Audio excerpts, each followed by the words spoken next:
मैं हमेशा कहता हूँ मोदी जी बहुत ताकतवर है, बहुत ताकतवर है और अथाह पैसा है उनके पास, अथाह रिसोर्सेज हैं, पर मोदी भगवान नहीं है।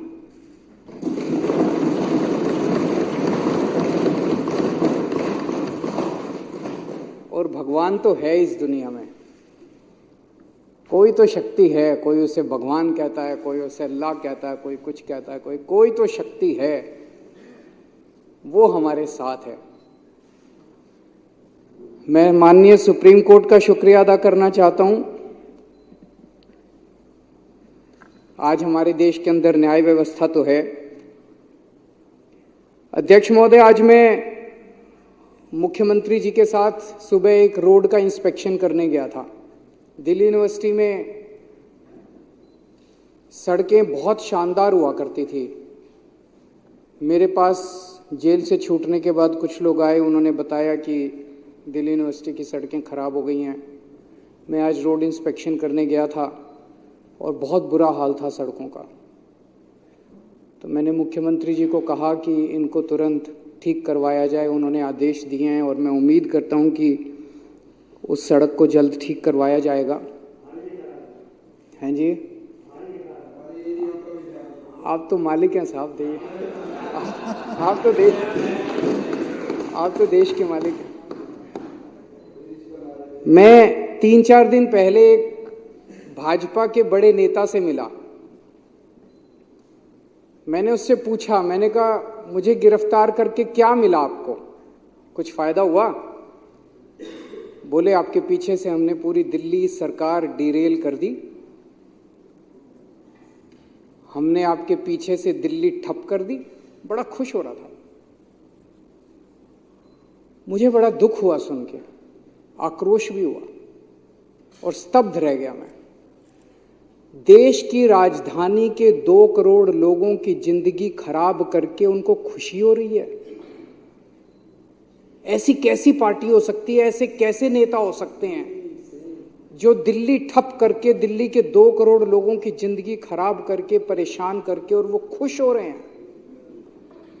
क्या इतनी राजनीति इस स्तर पे गिर सकती है कि वोट लेने के लिए उनका मकसद क्या? उनका मकसद था कि हमारे को बदनाम करना, आम आदमी पार्टी की सरकार को बदनाम करना, ताकि उनको वोट मिल जाए। नॉर्मल वो देख चुके 3 चुनाव से लगातार, 3 क्या, ये तो 25-27 साल से, 97 से बाहर हैं, तो 23 और 4 27 साल से वनवास है। 27 साल से इनको दिल्ली की जनता वोट नहीं दे रही। अब ये दिल्ली की जनता को परेशान करके वोट लेना चाहते हैं। अरे आपके पास तो केंद्र सरकार है यार, केंद्र सरकार के पास अथाह पैसा है। केजरीवाल 500 मोहल्ला क्लिनिक बनाता है, आप 5000 मोहल्ला क्लिनिक बनाओ ना दिल्ली में, कौन मना कर रहा है? ये मनीष सिसोदिया ने 700 स्कूल बनाए, आप 7000 स्कूल बनाओ ना दिल्ली में, कोई हमको पूछेगा ही नहीं।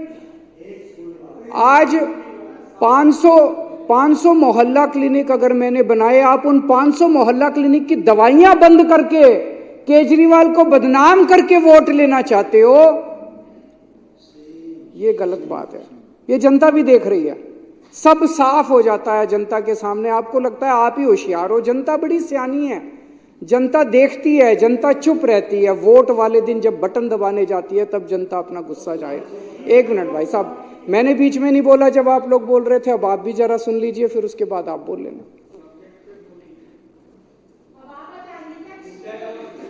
तो काम रोकने से, काम खराब करने से जनता वोट नहीं देगी। काम करने से, अच्छा काम करने से जनता वोट देगी। अच्छा काम करो। आपने मेरी गैर मौजूदगी में दिल्ली में सड़कों की रिपेयर बंद करा दी। मेरी गैर मौजूदगी में आप दिल्ली की सारी सड़कें बनवा देते, कहते हैं केजरीवाल जेल में बैठा है, हम बनवा रहे हैं सड़क, देखो आप जीत ना जाते तो। बाहर निकल के मैं किस बात पे वोट मांगता? आज मैं वोट मांगूंगा, केजरीवाल आ गया, अब तुम्हारी सड़कें रिपेयर कराऊंगा मैं।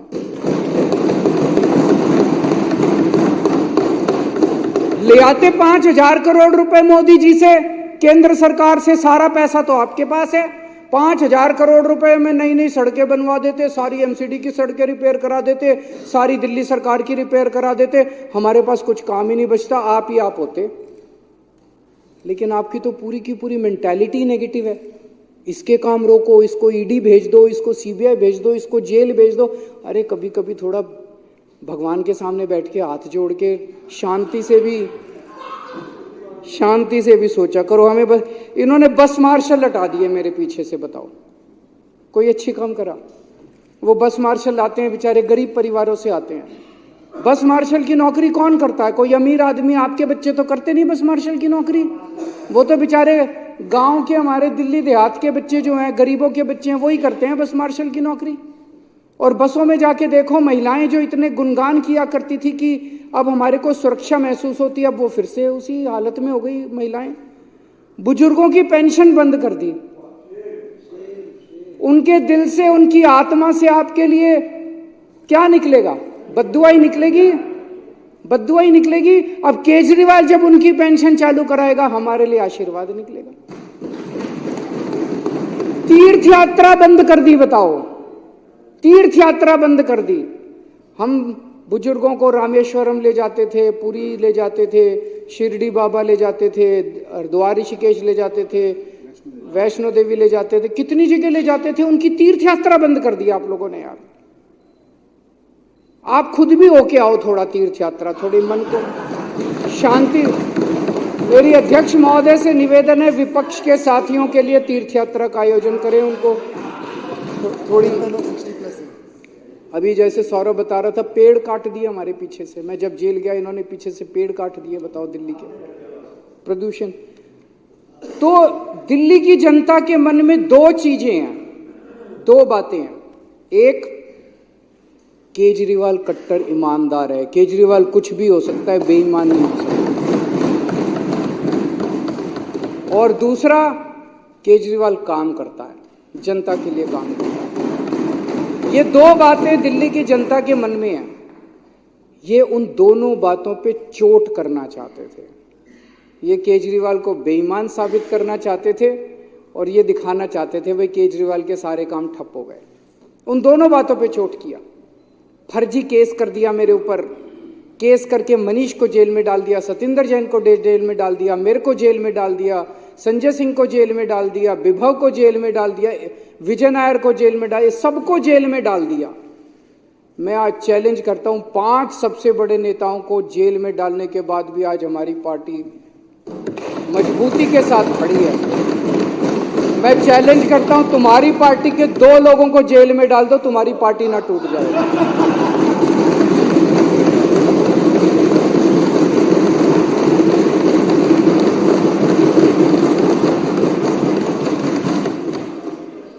और इन्होंने ऐसा कानून लगाया मेरे ऊपर जिसमें बेल भी नहीं मिलती। ऐसा कानून, इतना सख्त कानून लगाया, बेल भी नहीं। उसके बावजूद माननीय सुप्रीम कोर्ट ने मुझे बेल दे दी, मनीष सिसोदिया जी को बेल दे दी और आज हम यहां बैठे हैं। जब मैं जेल से निकला, मैंने इस्तीफा दे दिया। किसी ने मांगा नहीं था, मैंने खुद ब खुद इस्तीफा दे दिया। और मैंने दिल्ली की जनता को बोला है, अगर आपको लगता है केजरीवाल ईमानदार है तो मेरे को वोट देना, वरना वोट मत देना। मैं दिल्ली में घूम रहा हूं अध्यक्ष महोदय, एक बच्चा, एक आदमी, इनके कट्टर बीजेपी वाले, आरएसएस वाले भी ये नहीं कहते कि केजरीवाल बेईमान है, कोई नहीं कहता। तो इनके सारे हथकंडे फेल हो गए केजरीवाल को बेईमान साबित करने के लिए। दूसरा, ये साबित करना चाहते थे केजरीवाल के काम ठप हो गए। मैं दिल्ली की जनता को कहना चाहता हूं, आपका बेटा आ गया, आपका भाई आ गया। इन्होंने जितने काम ठप करे हैं, सारे काम दोबारा शुरू कराऊंगा, एक एक काम शुरू कराऊंगा। जो करना पड़ेगा वो करूंगा, जैसे करना पड़ेगा करूंगा। दिल्ली की जनता को परेशान नहीं होने दूंगा, मैं काम ठप नहीं होने दूंगा। लोग कहते हैं जेल जाने से नुकसान हुआ, जरूर हुआ, मैं मानता हूं जेल जाने से बहुत नुकसान हुआ, पर केजरीवाल का नुकसान नहीं हुआ, मनीष सिसोदिया का नुकसान नहीं हुआ, दिल्ली के 2 करोड़ लोगों का नुकसान हुआ। आज जब घर से निकलते हैं अपनी गाड़ी लेके या कैसे भी, वो टूटी हुई सड़कों के ऊपर उनकी गाड़ी ऊपर नीचे होती है, प्रदूषण होता है उसकी वजह से। आज जगह जगह सीवर ओवरफ्लो कर रहे हैं, बस मार्शल हटा दिए इन लोगों ने। दवाइयाँ मैं बात कर रहा था, टेस्ट बंद कर दिए। बताओ, अस्पतालों में टेस्ट बंद कर दिए यार, तुम लोगों ने दवाइयाँ बंद कर दी अस्पतालों के अंदर। ये सब ठीक नहीं है, ये सब ठीक नहीं है, अच्छी बात नहीं है। थोड़ा भगवान से डरो। अभिमान, किस रावण का भी अभिमान नहीं टिका था। मैंने अंदर गीता और रामायण बहुत पढ़ी और उसी का मैं आपसे हाथ जोड़ के पूरी विनम्रता से कह रहा हूं, अभिमान मत करो, अहंकार मत करो। अहंकार टिकता नहीं है, किसी का नहीं टिकता। इतिहास में किसी का अहंकार नहीं टिका। आप भी थोड़ा भगवान से डरो। अब चुनाव में जनता जवाब देगी कि केजरीवाल चोर है या केजरीवाल को जेल में भेजने वाले चोर हैं। जनता जवाब देगी कि जनता को काम रोकने वाले पसंद हैं कि काम करने वाला पसंद है। और अध्यक्ष महोदय, जब इतिहास लिखा जाएगा तब ये लिखा जाएगा कि एक मनीष सिसोदिया था जिसने दिल्ली के स्कूल बंद करे, उसको जेल में डाल, जिसने दिल्ली के स्कूल चालू करे और स्कूल अच्छे करे, उसको जेल में डाल दिया। एक सतिंदर जैन था जिसने दिल्ली वालों की बिजली मुफ्त करी, दिल्ली वालों के लिए मोहल्ला क्लिनिक बनाए, दवाइयाँ मुफ्त करी, उसको जेल में डाल दिया, उसके काम रोक दिए। और एक बीजेपी थी जिन्होंने सारे काम रोक दिए। जब इतिहास लिखा जाएगा तो बीजेपी के भी कारनामे लिखे जाएंगे, मनीष सिसोदिया के भी, अरविंद केजरीवाल के भी और सतिंदर जी।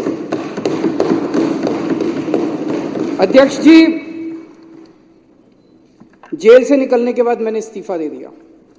मुझे इस्तीफा देने की कोई जरूरत नहीं थी। किसी ने, इन्होंने भी नहीं मांगा था मेरा इस्तीफा। इन्होंने तो पोस्टर लगाए थे इस्तीफा दो, मैंने जब दे दिया तो इनको ये समझ नहीं आया उन पोस्टरों का क्या करें। अब छपवाए थे, लगाने थे, अभी बता रहे हैं। मैंने इस्तीफा दे दिया। मेरी जिंदगी में 3 बार ऐसे मौके आए जब बड़े बड़े पदों से मैंने इस्तीफा दिया अपनी जिंदगी में, वॉलंटरीली, स्वैच्छिक, अपनी मर्जी से, किसी ने मांगा नहीं था। मैं इनकम टैक्स में काम किया करता था, जॉइंट कमिश्नर की पोस्ट पे था। मन में यह था कि देश के लिए कुछ करना है, समाज के लिए कुछ करना है। तो मुझे यह लगा कि जो मैं नौकरी कर रहा हूं, ये नौकरी तो और कई लोग कर लेंगे, मेरे जैसे और बहुत इनकम टैक्स में जॉइंट कमिश्नर हैं, वो लोग कर लेंगे। मुझे कुछ ऐसा करना चाहिए जो हर आदमी नहीं करता। मैंने जॉइंट कमिश्नर की नौकरी से त्यागपत्र देके और 10 साल दिल्ली की झुग्गियों के अंदर काम किया।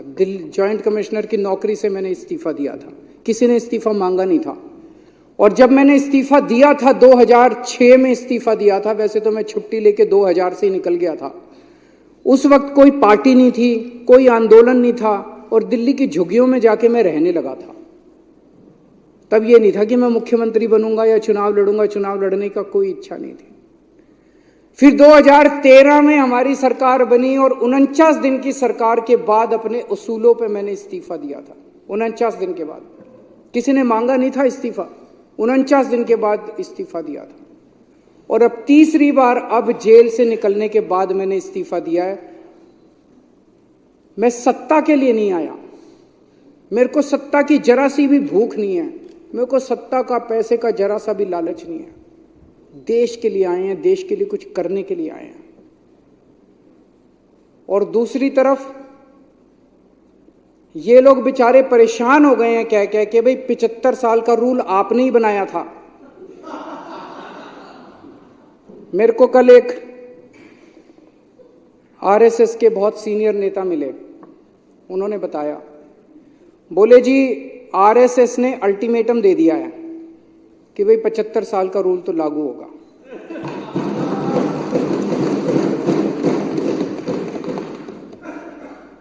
लेकिन वो मान नहीं रहे, कह रहे हैं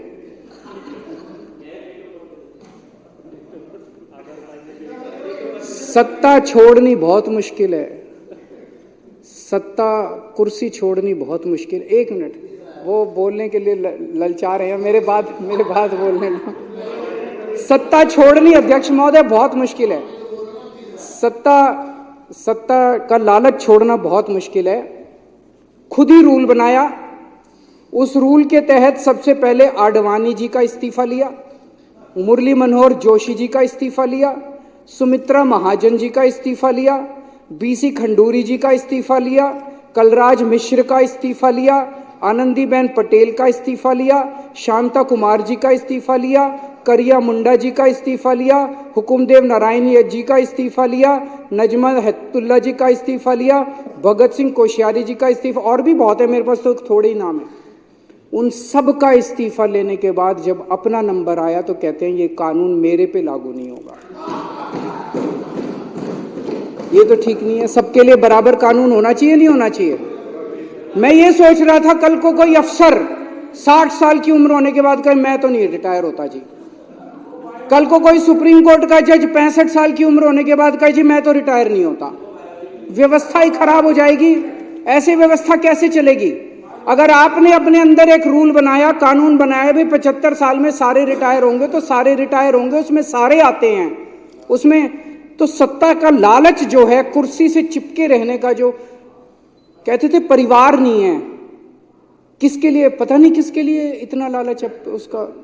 तो आज आरएसएस के कार्यकर्ता घर घर में जब जाते हैं तो लोग उनसे पूछते हैं कि भी 75 साल का रूल उनके ऊपर क्यों नहीं लागू होगा, जब सबके ऊपर लागू हो रहा है। तो मुझे ये लगता है कि जब आदमी किसी बड़े पद पे बैठे तो उसे निस्वार्थ भाव से समाज की सेवा करनी चाहिए। पद रहे ना रहे इसकी चिंता बिल्कुल नहीं करनी चाहिए। अंत में अध्यक्ष महोदय, मैं फिर से यही कहना चाहूँगा, हमारी दिल्ली बहुत खूबसूरत है, हमारे दिल्ली वाले दिल वाले हैं। हमें सबको 2-2.5 करोड़ लोगों को मिलके दिल्ली बनानी है। इसमें हर हिंदू, मुस्लिम, सिख, ईसाई सबको मिलके दिल्ली बनानी है। इसमें ब्राह्मण, यादव, जाटव, दलित, बनिए सबको मिलके बनानी है। इसमें बीजेपी वाले, कांग्रेस वाले, आम आदमी पार्टी, हम सबको मिलके बनानी है। इसमें ये काम रोकना, काम बंद करना, ये अच्छी बात नहीं है।